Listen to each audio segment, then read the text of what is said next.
Alright, we're going to have a very quick discussion of the anxiolytic drugs. It's a very small classifications. And you can find information related to this classification in your book on page 49 and again on page 288. This classification includes two broad classifications of drugs. One is the benzodiazepines, which include your PAM drugs such as diazepam, clonazepam, lorazepam. And then your non-benzodiazepines, examples of those that we'll be talking about are buspirone or Buspar and hydroxyzine Vistaril. All right, benzodiazepine. This is a very commonly used drug, most commonly prescribed drug in the world. It is effective in a variety of clinical situations, which is why it is so commonly prescribed. Has a wide margin of safety, so a pretty mild, actually, side effect profile, even though there are some cautions as far as safe use because of the issue of it being a class 4 drug or one that is prone to people to develop psychological and physical dependence.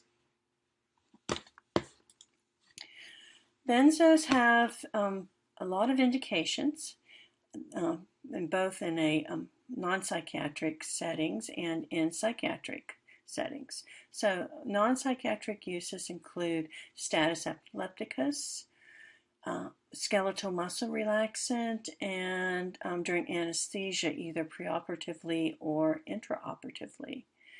These medications are also used in the treatment of alcohol withdrawal, with anxiety disorders, sleep disorders, psychotic agitation as a sedative, in mood disorders, bipolar disorder, akathisia. So, variety of uses. Okay, the major side effects of concern are ataxia, which is motor incoordination, and this is of concern particularly in the elderly, and these drugs are not recommended in the elderly because the ataxia can result in falls and broken bones. It also causes, as I mentioned before, dependence, psychological and physical. So these drugs do have to be prescribed very carefully and should not be used in patients who have a substance abuse disorder. Sedation is a very common side effect. It can also cause a decreased cognitive function, particularly in the areas of memory and judgment. Patient teaching. And this is in the box in your book on page 288.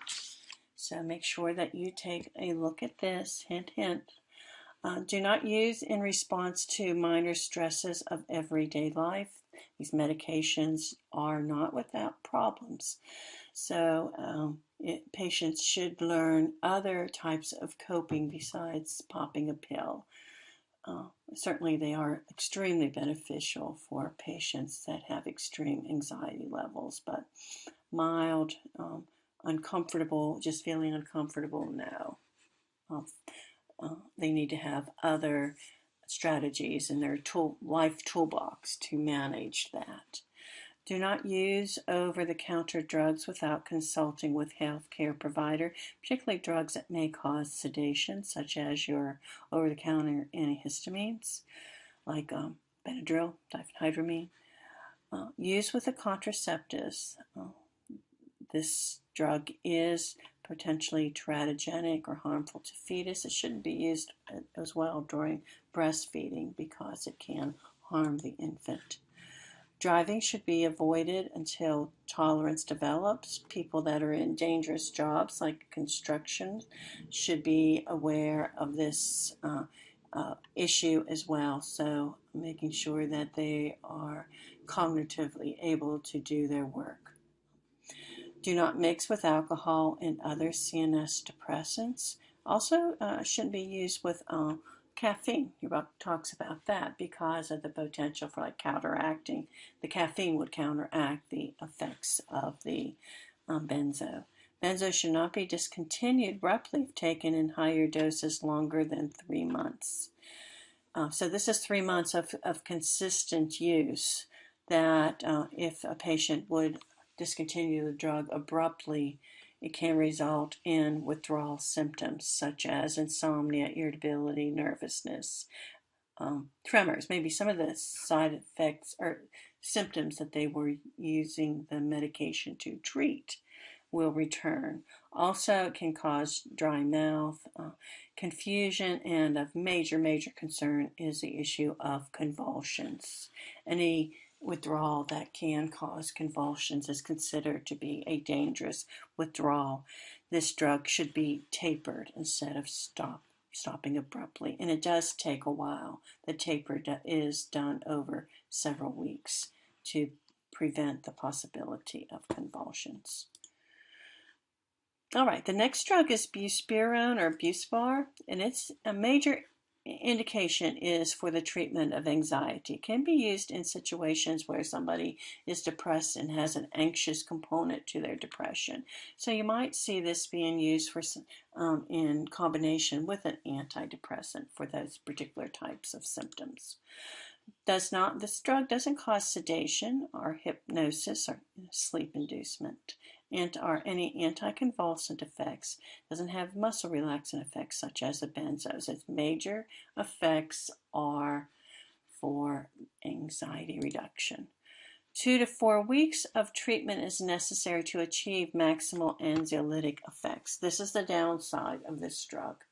So a patient taking this drug needs to know that it's not going to have an immediate impact. They might need something along with it, perhaps like Vistaril, until this drug starts to have its onset of action. This is why some people don't want to take it, particularly if they're used to taking benzodiazepines. With benzodiazepine, the onset of action is fairly quick. People will start to feel that anxiolytic effect, that feel-good effect fairly soon. So Buspar doesn't have that as part of the picture, so some folks don't want to take it. This is a good drug, though, for people that are have problems with substance abuse issues, even though they might not like it much. It's safe because of that no abuse potential, so it's not a class drug at all. Common side effects include headache, dizziness, lightheadedness, nausea, and insomnia. The last drug that we'll take a look at as an anxiolytic is hydroxyzine or Vistaril.